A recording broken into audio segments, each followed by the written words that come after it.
আসসালামু আলাইকুম। বাংলা সেকেন্ড পেপারের এমসিকিউ ক্লাসে তোমাদের সবাইকে ওয়েলকাম জানাচ্ছি।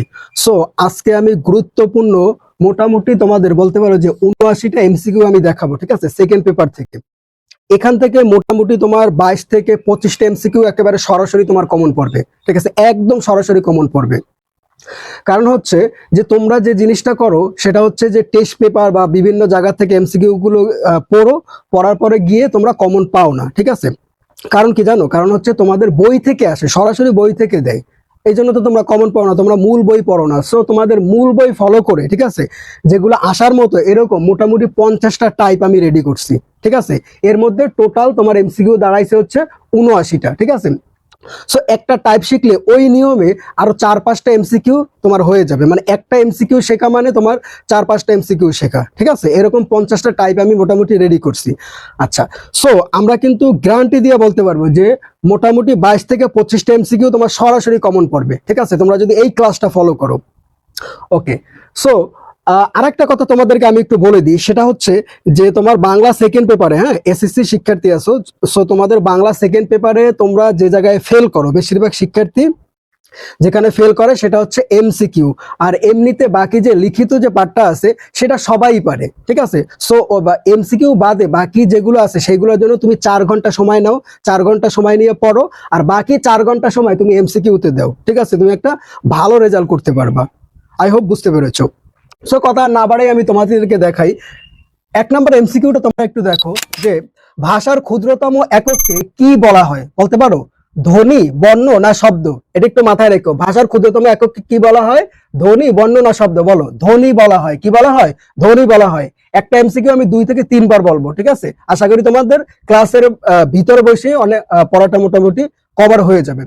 এরপরও আমি তোমাদেরকে বলবো এই এমসিকিউ গুলো তোমরা মিনিমাম 20 বার করে পড়বা, ঠিক আছে, অথবা 5 থেকে 7 বার করে এই ক্লাসগুলো দেখবা। আশা করি তোমার মাথায় ঢুকে যাবে।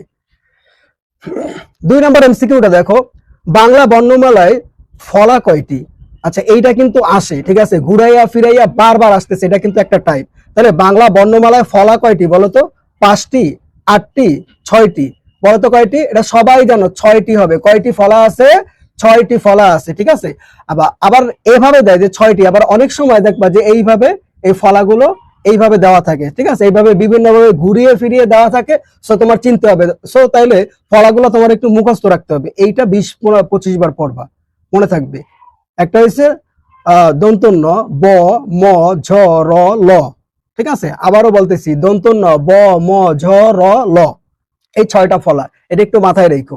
এই এমসিকিউটা একটু ঘুরাই ফিরে আসবে, অনেক সময় এভাবেও দিয়ে দিবে, অনেক সময় এভাবেও দিয়ে দিবে। আই হোপ বুঝতে পেরেছো। 3 নম্বরটা দেখো, বাংলা ভাষার মৌলিক স্বরধ্বনি ও মৌলিক ব্যঞ্জনধ্বনি কয়টি? আচ্ছা, এটা কি 60টি ও 30টি? এখানে দেখো এই একটা প্রশ্নের ভিতরে আমি 2টা প্রশ্ন রাখছি, হ্যাঁ, বা এই আকারে আসে। সেটা হচ্ছে যে বাংলা ভাষায় মৌলিক স্বরধ্বনি, তাহলে তোমার মৌলিক স্বরধ্বনিটা 1 নম্বরে তোমার একটু জানতে হবে। ও মৌলিক ব্যঞ্জন ধ্বনি কয়টি? অর্থাৎ একটা পড়া মানে 2টা পড়ার সমান। তাহলে দেখো 60টি ও 30টি, 5টি ও 11টি, 9টি ও 6টি, কোনটা হবে বলো? এটা হচ্ছে যে বাংলা ভাষায় মৌলিক স্বরধ্বনি কয়টি? 60টি। আর হচ্ছে মৌলিক ব্যঞ্জন ধ্বনি কয়টি? 30টি। তাহলে মৌলিক স্বরধ্বনি কয়টি? 60টি। মৌলিক স্বরধ্বনি কয়টি? 60টি। মৌলিক ব্যঞ্জন ধ্বনি কয়টি? 30টি। তার মানে এইটা অ্যান্সার হবে। 4 নম্বরটা দেখো, উৎস শব্দের যুক্ত অক্ষরটি কোন কোন বর্ণ দিয়ে গঠিত? আচ্ছা, এটা তো জানো যে এই যে দেখো এইভাবে তোমাদের কনফিউজিং করার জন্য অনেক ভাবে দিবে, ঠিক আছে। এই যে দেখো অ্যান্সার হবে হচ্ছে তোমার এইটা, ঠিক আছে, এই যে এই মূর্ধন্য ষ প্লাস হচ্ছে মূর্ধন্য, আর নিচে এইভাবে একটু দিয়ে দিবা, ঠিক আছে। এইটা হচ্ছে তোমার সঠিক অ্যান্সার। হ্যাঁ, অনেক সময় এইটারে আবার এইভাবে থাকবে, এটা কিন্তু দন্তন্য দিয়ে থাকবে, এইভাবে থাকবে। সো অনেকে আবার এইটা দাগাবা, এইটা দাগাইও না, ভুলেও এইটা দাগাবা না, ঠিক আছে।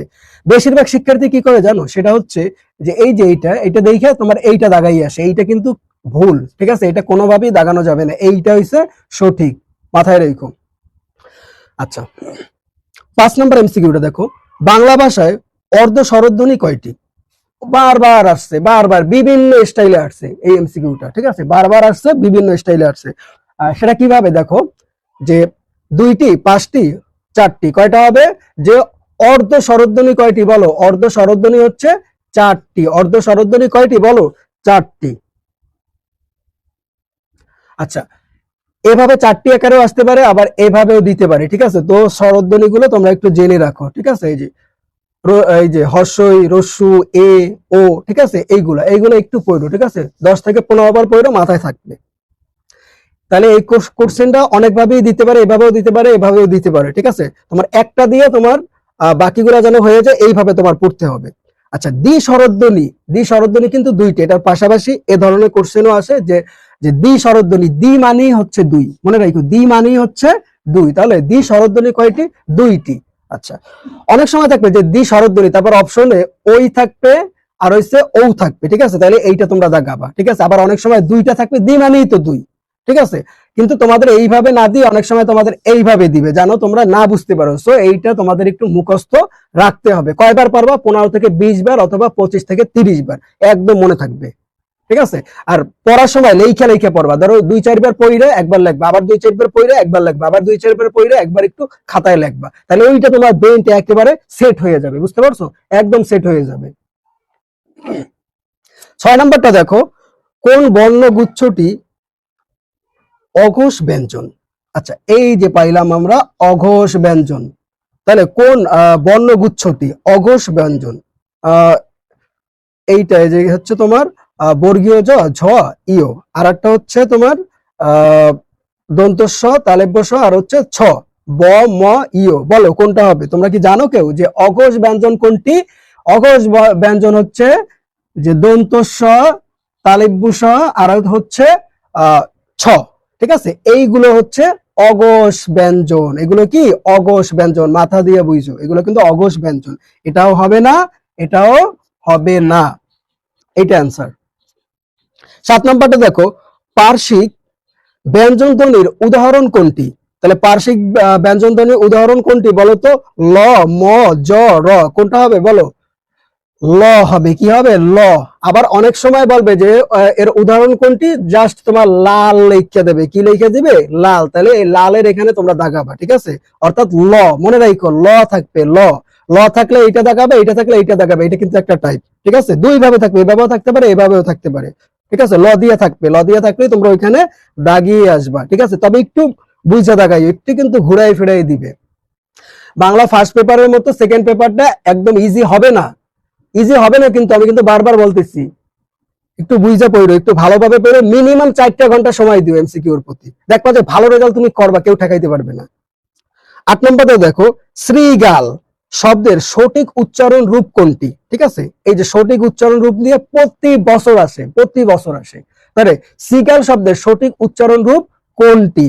তাহলে দেখো, এই যে শ্রীগাল নাকি কি লেখছে? শ্রীগাল, এই যে বিভিন্ন ভাবে শ্রীগাল লেখা আছে। এখন কোনটা হবে বলো? অনেকে কি করে, এই যে তালেব বসা দেখে তোমরা হয়তো এইটা দেখাও অথবা এইটা দেখাও, কিন্তু এই দুইটার একটাও হবে না, হবে কোনটা? এই যে দন্তস্ব দিয়ে যেটা আছে এইটা হবে, ঠিক আছে। আর সাথে তোমার এরকম একটু থাকবে, এরকম একটু থাকবে, ঠিক আছে। এটা মাথায় রেখো, তাহলে কনফিউজ না হয়ে এইটা দাগাবা। তালেব বসা থাকলে দন্তস্ব দিয়ে যেটা আছে সেইটা দাগাইয়ে আসবা। 9 নম্বরটা দেখো, অতি, হ্যাঁ, অনু, অদ্য, মন শব্দগুচ্ছ সরেয়া এর উচ্চারণ কেমন হয়? আচ্ছা বলো তো, যে অতি, অনু, অদ্য, মন, হ্যাঁ, এগুলোকে সরেয়া এর উচ্চারণ কেমন হয় বলো? ও এর মতো নাকি অ এর মতো নাকি ই এর মতো? কির মতো বলো?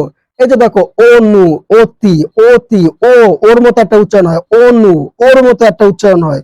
অদ্য, ওর মতো একটা উচ্চারণ হয়। মন, ওর মতো একটা উচ্চারণ হয়। তার মানে কি হবে? ও এর মতো হবে। কি হবে? ও এর মতো, ঠিক আছে। এগুলো কিন্তু একটু সহজ, জাস্ট একটু ভালোভাবে তুমি মন দিয়ে পড়ে দেখবা যে কার সাথে মিলে, ওর সাথে মিলে না ইর সাথে মিলে না ওর সাথে মিলে। একটু পড়লে বা একটু মাথা খাটাইলে বুঝতে পারবে, জাস্ট 1টা মিনিট সময় লাগবে তোমার, ঠিক আছে। একটু কিন্তু তোমরা যদি একটু প্র্যাকটিস করে যাও, দেখবা যে তোমার পরীক্ষা হলে বেশি একটা ঝামেলা হবে না, তোমরা অল্পতেই ধরে ফেলবা। 10 নম্বরটা দেখো, অভিজাত উপসর্গ যোগে সঠিক শব্দে অভি, হ্যাঁ, উপসর্গটিতে কি প্রকাশ পেয়েছে? তাহলে কি অভিজাত উপসর্গতে সঠিক শব্দে, ঠিক আছে, সঠিক শব্দে অভি উপসর্গটিতে কি প্রকাশ পেয়েছে? উত্তম, অভি দিয়ে কি বুঝাইছে? উত্তম বুঝাইছে নাকি ঔষধ বুঝাইছে নাকি অধিক বুঝাইছে? তাহলে অভি দিয়ে কি বুঝাইছে? উত্তম বুঝাইছে, অভি দিয়ে কি বুঝাইছে? উত্তম। 11 নম্বরটা দেখো যে ভাব অর্থে প্রত্যয় যুক্ত হয়েছে কোন অর্থে?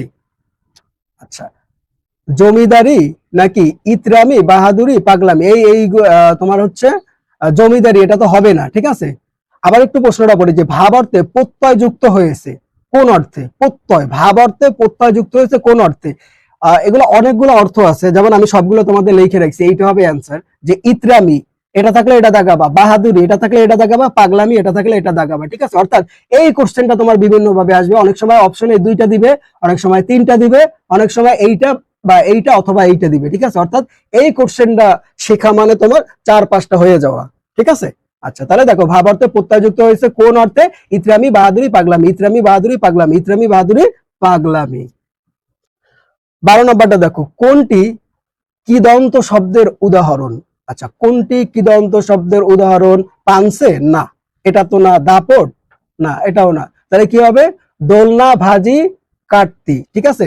আবারও বলতেছি, দোলনা, ভাজি, কাটতি কোনটি কিদন্ত শব্দের উদাহরণ? দোলনা, ভাজি, কাটতি, দোলনা, ভাজি, কাটতি। তাহলে কিদন্ত মনে রাখো, কি কিদন্ত শব্দের উদাহরণ কোনটা? দোলনা, ভাজি, কাটতি। বিভিন্ন ভাবে আসবে, 2টা অপশনে, অপশনে 2টা দিবে, অনেক সময় অপশনে 3টা দিবে, অনেক সময় অপশনে যে কোনো একটা দিবে। এই জন্য তোমাদের এইগুলো একটু মুখস্থ রাখতে হবে, ঠিক আছে। এই ভিডিওটা কয়েকবার দেখবা, আর সাথে হচ্ছে তুমি পড়ার সময় লেখা লেখা পড়বা, 4-5 বার পড়ে একবার লাগবা, আবার 4-5 বার পড়ে একবার লাগবা, মোটামুটি 20 থেকে 25 বার এইভাবে তোমরা লেখবা, পড়বা, দেখবা তোমার মাথায় সেট হয়ে গেছে, তুমি ভুলবা না। তাহলে কি হবে? কিদন্ত শব্দের উদাহরণ কোনটি? দোলনা, ভাজি, কাটতি, দোলনা, ভাজি, কাটতি। 13 নম্বরটা দেখো, জাত অর্থে কোনটিতে আই শব্দ যুক্ত হয়েছে? আবারও বলতেছি, এই যে জাত অর্থে কোনটিতে আই শব্দ যুক্ত হয়েছে? বলতো, মোংলাই নাকি ঢাকাই? মোংলাই এটা কিন্তু হবে না, একটু একটু উচ্চারণে আসে আই, মোংলাই, ঠিক আছে। আইয়ের মতো একটু উচ্চারণ আছে, কিন্তু এটা কিন্তু হবে না। হবে কোনটা বলতো? ঢাকাই। দেখছো, ঢাকাই এটা কিন্তু একেবারে স্পষ্ট, আর মোংলাই, ঠিক আছে, স্পষ্ট না, একটু অস্পষ্ট, হালকা উচ্চারণ আসলো, অস্পষ্ট, এটা পরিপূর্ণভাবে আসে না। তবে পরিপূর্ণভাবে আসে কোনটা? ঢাকাই। একটা কথা মনে রাখবা, যে কোন কোন সব অপশনে যেগুলো থাকবে সেগুলোর মধ্যে কোন গুলো এমন থাকবে যেগুলো তোমার হালকা হালকা উচ্চারণে আসতেছে, মনে হচ্ছে যে এটা হবে, কিন্তু তুমি সবগুলো যদি ভালোভাবে পড়ো তাহলে তুমি বুঝতে পারবে যে কোনটা একেবারে স্পষ্ট ভাবে আসে উচ্চারণে, সেইটা তুমি দেখাবা। যেমন ঢাকাই, এই যে আই, আইর সাথে একটা মিল আছে, ঢাকাই, আইর সাথে একটা মিল আছে, আছে কিনা বলো? আছে। এটা কিভাবে হলো? এই যে দেখো, আমি এখানে বলে দিচ্ছি, ঢাকা প্লাস আই কি হয়? ঢাকাই। ঢাকা প্লাস আই কি হয়? ঢাকাই। 14 নম্বরটা দেখো, কি লিখলাম? পারস্পরিক। আচ্ছা, পারস্পরিক হবে। পারস্পরিক কি আর কোন অবস্থা তৈরি হলে কোনো বহুব্রীহি হয়? আচ্ছা, কোন বহুব্রীহি হয়? আচ্ছা, পারস্পরিক কি আর কোন অবস্থা তৈরি হলে কোন বহুব্রীহি হয়? এটা হচ্ছে অলুক নাকি ব্যতিহার নাকি হাতাহাতি, কানাকানি, কোনটা হবে বলো? এইটা হবে না, সরি এটা না, এই যে এইটা অলুক। অলুক এটা তো হবেই না কোনোভাবে। এখানে তোমার যে জিনিসটা বলছে যে পারস্পরিক ক্রিয়ার কোন অবস্থা তৈরি হলে বহুব্রীহি হয়, বহুব্রীহি হয়। আচ্ছা, কোন বহুব্রীহি হয়? তাহলে কি হলে? ব্যতিহার, ঠিক আছে। এই যে ব্যতিহার, এইটা সাথে হচ্ছে হাতাহাতি আর হচ্ছে কানাকানি, এই তিনটেই মনে রাখো, ঠিক আছে। এই ধরনের কোশ্চেন আসে, এগুলো তোমরা পারো না, ঠিক আছে। জাস্ট একটু পড়বা আর একটু লেখবা, ঠিক আছে। কোডগুলো লিখবা, প্রশ্ন তো লিখবা না, তুমি উত্তরটা লিখবা। বারবার এই প্রশ্নটা দেখবা আর উত্তরটা লিখবা, পড়বা, তাহলে দেখবা হয়ে গেছে। যে পারস্পরিক ক্রিয়ার কোন অবস্থা তৈরি হলে কোন বহুব্রীহি হয়? ব্যতিহার, হাতাহাতি, কানাকানি, ব্যতিহার, হাতাহাতি, কানাকানি, ব্যতিহার, হাতাহাতি, কানাকানি, ব্যতিহার, হাতাহাতি, কানাকানি। 15 নম্বরটা দেখো, নিচের কোনটি আরবি শব্দ? নগদ, দোকান, পাদ্রি। পাদ্রি এটা কিন্তু না, দোকান এটাও না, ঠিক আছে। নগদ এটা কিন্তু আরবি শব্দ। আবার অনেক সময় তোমার অপশনে থাকবে যে জাকাত, জাকাত থাকবে, ওটা তো আরবি শব্দ, এমনিই জানো জাকাত, ঠিক আছে। যারা হিন্দু তোমরা জানো না, তোমাদেরকেও বলে দিলাম, জাকাত এটা কিন্তু আরবি শব্দ, ঠিক আছে। তাহলে নিচের কোনটি আরবি শব্দ? এটা হচ্ছে নগদ, জাকাত, এরকম অপশনে থাকবে। সো তোমরা এইটা দাগাবা। পাদ্রি, অনেকে মনে করবে যে পাদ্রি আরবি শব্দ, কিন্তু না, আরবি শব্দ না, দোকানও না, হবে নগদ। সো আরবি শব্দ কোনগুলো একটু দেখে নিও বই থেকে, তাহলে আর একটু ভালো হবে। 16 নম্বরটা দেখো, গণপ্রজাতন্ত্রী, অধ্যাদেশ, তারপর হচ্ছে সচিবালয়, হ্যাঁ, শব্দটি কোন শ্রেণীর শব্দ? আবারও বলতেছি, গণপ্রজাতন্ত্রী, অধ্যাদেশ আর হচ্ছে সচিবালয়। সচিবালয় শব্দটি কোন শ্রেণীর শব্দ? তদ্ভত নাকি পারিভাষিক নাকি দেশি? এটা কি হবে বলতো? তদ্ভত এটা তো হবে না, পারিভাষিক দেশি। অনেকে কি করে হচ্ছে চিন্তা করো যে গণপ্রজাতন্ত্রী, হ্যাঁ, অধ্যাদেশ, তারপর হচ্ছে সচিবালয়, এগুলো তো বাংলাদেশের মানুষ ব্যবহার করে, তার মানে তো বাংলা শব্দ না। এটা কিন্তু দেশি শব্দ, মানে দেশি না, দেশি এখানে কিন্তু তোমরা এটা বাংলা শব্দ ঠিক আছে, কিন্তু তুমি এটা মানে দেশি এটা কিন্তু দাগানো যাবে না, বলবা যে এটা তো দেশের শব্দ তার মানে এটা দেশি দেখায়, না, দেশি হবে না। হবে কোনটা? পারিভাষিক শব্দ। কি হবে? পারিভাষিক। কি হবে এটা? পারিভাষিক। তাহলে আবারও বলতেছি, গণপ্রজাতন্ত্রী, অধ্যাদেশ আর হচ্ছে সচিবালয় কি তোমার পারিভাষিক, ঠিক আছে? এটা দাগাবা। আবার দেশ ভুলেও দাগাবা না। 57 নম্বরটা দেখো, আদালত, তারিখ, কলম, হালুয়া কোন ভাষার শব্দ? ফরাসি বা ফার্সি অথবা ফরাসি, আরবি, কোনটা হবে? এটা হবে আরবি। আদালত কিন্তু আরবি শব্দ, তারিখ আরবি শব্দ, কলম আরবি শব্দ, হালুয়া আরবি শব্দ। মনে রাখো। তাহলে দাগাবা, এটা একটু পড়ে আবারও বলতেছি, আদালত, তারিখ, কলম, হালুয়া এগুলা কি আরবি শব্দ, দাগাই ফেলবা। 18 নম্বরটা দেখো, বিশিষ্য সাধারণত কত প্রকার? তাহলে বিশিষ্য সাধারণত কত প্রকার, এটা হচ্ছে মুখস্থ রাখবা যে এটা হচ্ছে তোমার 6 প্রকার। বিশিষ্য সাধারণত কত প্রকার? 6 প্রকার। বিশিষ্য সাধারণত কয় প্রকার? 6 প্রকার। বিশিষ্ট সাধারণত কয় প্রকার?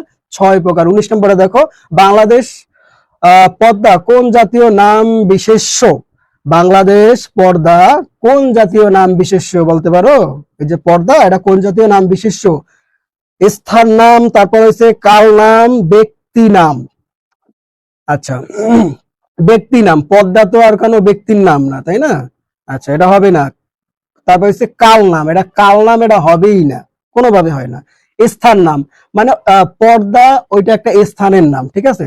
মনে রাখবা যে একটা স্থানের নাম বা একটা জায়গার নাম, এই জন্য তোমরা কোনটা দেখাবা? স্থান নাম, ঠিক আছে? স্থান নাম। 20 নম্বরটা দেখো, সাপেক্ষ সর্বনামের উদাহরণ কোনটি? যারা, তারা, যে, সে।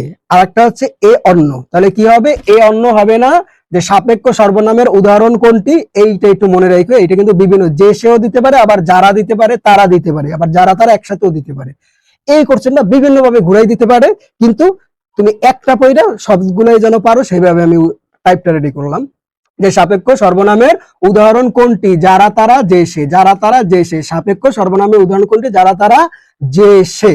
21 নম্বরে দেখো, নিচের কোনটি সকল বাচক সর্বনাম? সকল বাচক সর্বনাম কোনটি? আপনারা, সবাই, কিছু।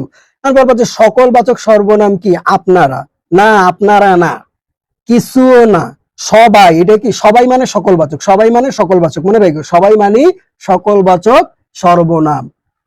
ওকে, এর পরের গুলো আমি তুলতেছি।